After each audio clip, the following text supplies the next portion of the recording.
Esta biografía es muy importante para la formación de los nuevos periodistas, porque a través de las 711 páginas es un recorrido no solo por la obra de mi papá, sino por un método que se inventó él solo.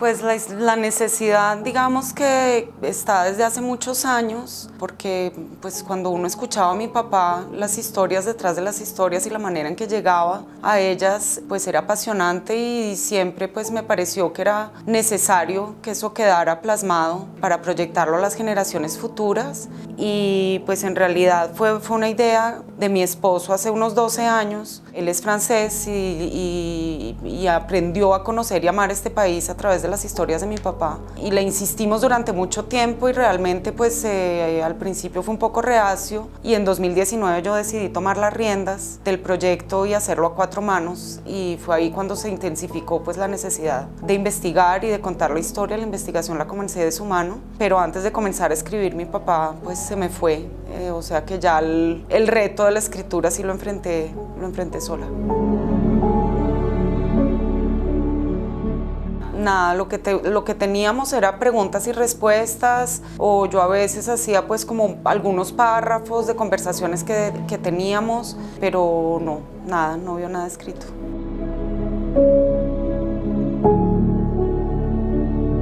Pues pienso que hay muchas anécdotas, porque lo que es más apasionante, digamos, de las historias de mi papá es el detrás de cámaras. Que recuerde, por ejemplo, cuando estaba escribiendo Mi alma se la dejo al diablo, le faltaba un personaje para redondear la historia, y ese personaje se lo encontró por pura casualidad escribiendo una crónica en Araraquara sobre un antiguo penal, y de pronto la víspera de irse de la selva se apareció la hermana es perdido en el Amazonas, del perdido, y ahí pudo ya redondear su historia. O le pasaban cosas, por ejemplo, en Enviado Especial estudiaba muy bien y preparaba muy bien sus programas y siempre tenía su libreta, y antes de entrevistar a alguien, al asistente se le olvidó traer la copialina al final, y pues el programa no se hizo porque pues no improvisaba, pero también tenía un sentido del humor exquisito y a veces cáustico, y anécdotas, pues pienso que no, mis recuerdos con él de los viajes.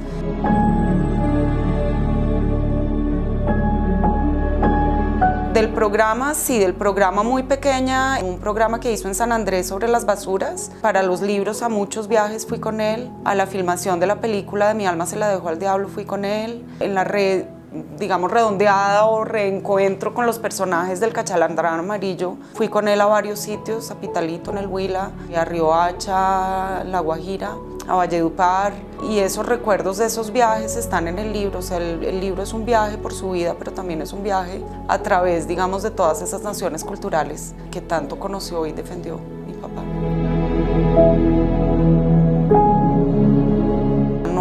No improvisaba absolutamente nada, investigaba profundamente el tema él mismo, o sea, no tenía asistentes para investigar el tema. Al abordar el entrevistado, él ya tenía todo el panorama en la cabeza. Para la entrevista, por ejemplo, Pablo Escobar, que iba a ser un libro sobre la vida de Pablo Escobar, lo entrevistó 10 veces, pero esas entrevistas no eran el libro. Esas entrevistas eran un trabajo de metodología previa para él encontrar el método de cómo entrevistar a Pablo Escobar. O sea que las 10 entrevistas son apenas una preparación para el libro, o sea que no había ninguna improvisación. Lo marcaron, por ejemplo, los pilotos de los Llanos Orientales, porque pues es una aviación que se hace con las uñas y con una inventiva que se sale de toda realidad. Lo marcaron los juglares y los contadores de cuentos de Valledupar, por ejemplo. Decía que era un mundo, o sea, que era de Escalona sin música, y que era un mundo con un lenguaje bellísimo, y que transportaba a unos lugares en donde la frontera entre la realidad y la ficción estaba muy delgada. Sus personajes, por ejemplo, para los libros de Perdido en el Amazonas y de Mi alma se la dejó el diablo, lo marcaron mucho, porque también pues se hizo en el marco de la selva, que pues era un universo que para mi papá era muy importante. Y pues pienso que los personajes que realmente lo marcaron fue la gente del común, la Colombia profunda. García Márquez lo marcó, Pablo Escobar lo marcó, pues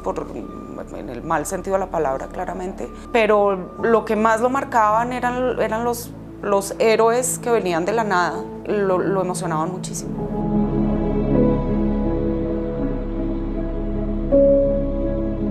Era un personaje con un sentido del humor a flor de piel, o sea, yo creo que eso contrasta mucho con la imagen que tienen por lo menos los televidentes de Enviado Especial. En la casa era todo lo contrario, le tomaba el pelo a todo el mundo, era una persona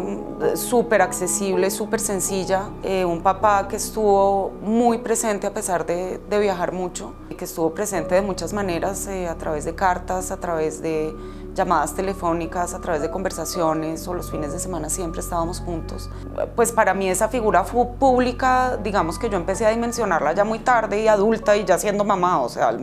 muy tarde. Así que yo nunca vi al personaje, pues a Germán Castro Caicedo, no, era mi papá, como el papá que tenemos creo todos, pero con un papá con el que tuve una relación muy especial y muy unida desde muchos ámbitos. Realmente los últimos días fueron apenas una semana, o sea, él no tuvo conciencia de esa enfermedad, pues o por lo menos no lo expresó, y esa última semana pues alcanzamos a estar con él, a su lado, y fueron momentos, pues esto va a sonar de pronto un poco raro, pero fueron momentos muy bellos porque nosotros decidimos que esa última semana de mi papá iba a ser una fiesta y que no íbamos a derramar una sola lágrima, y así fue, y creo que fue muy bello porque recordamos cosas, anécdotas, vimos álbumes de fotografías, y pienso que ese es el recuerdo que él hubiera querido que tuviéramos de él, y yo creo que también era el recuerdo que él quería llevarse a donde esté, o sea que fueron momentos muy bellos, a pesar del dolor, claro.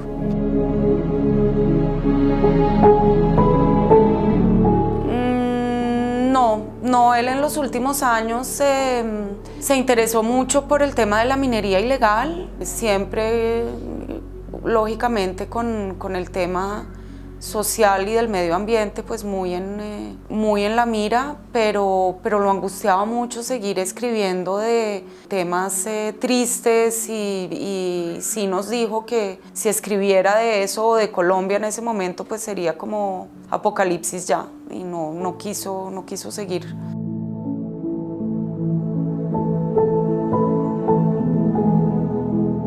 Creo que todos. Si tomamos, por ejemplo, el caso de la Rubiera que denunció en El Tiempo y que fue publicado en Colombia Amarga, pues la condición indígena no creo que haya cambiado mucho. Si tomamos, por ejemplo, la denuncia que hizo también para El Tiempo y que también está en Colombia Amarga, la Contraloría, pues pienso que seguimos en los mismos debates. Si tomamos el tema, por ejemplo, de nuestra guerra ajena, los intereses de los Estados Unidos en la guerra contra el narcotráfico y las recientes declaraciones, digamos, de los mismos Estados Unidos sobre sus intereses en Colombia, que realmente no son la guerra, sino el agua, los recursos naturales, pues esto mi papá lo denunció hace muchísimos años. El glifosato, pues es exactamente lo mismo. Cada uno de los temas que mi papá denunció o que sacó no necesariamente denuncias, siguen tan vigentes como ayer. Igualmente vigentes todos los que se miren.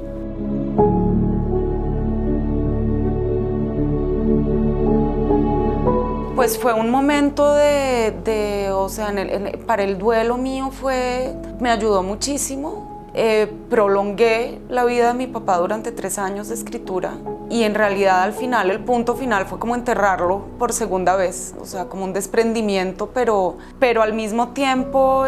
me ayudó a hacerlo perdurar todavía hoy, o sea, hacerlo sentir en mí, a prolongar una comunicación que mantuvimos en vida a través de silencios y de telepatías, y la escritura me ayudó muchísimo a sentir eso todavía hoy. Esta biografía es muy importante para la formación de los nuevos periodistas, porque a través de las 711 páginas es un recorrido no solo por la obra de mi papá, sino por un método que se inventó él solo, pienso, y un autodidacta que inventó su método y que lo puso al servicio de una profesión que ejerció de manera independiente Así que para mí pienso que el legado y lo que yo espero es que este libro se lea no solo a título personal, sino que de pronto en las universidades y en la formación de los periodistas se retome el método de mi papá, que creo fue único, periodista que fue hasta el fondo en absolutamente cada uno de los medios que tocó en todas las investigaciones que hizo, y ese método está en el libro a través de todas las 700 páginas.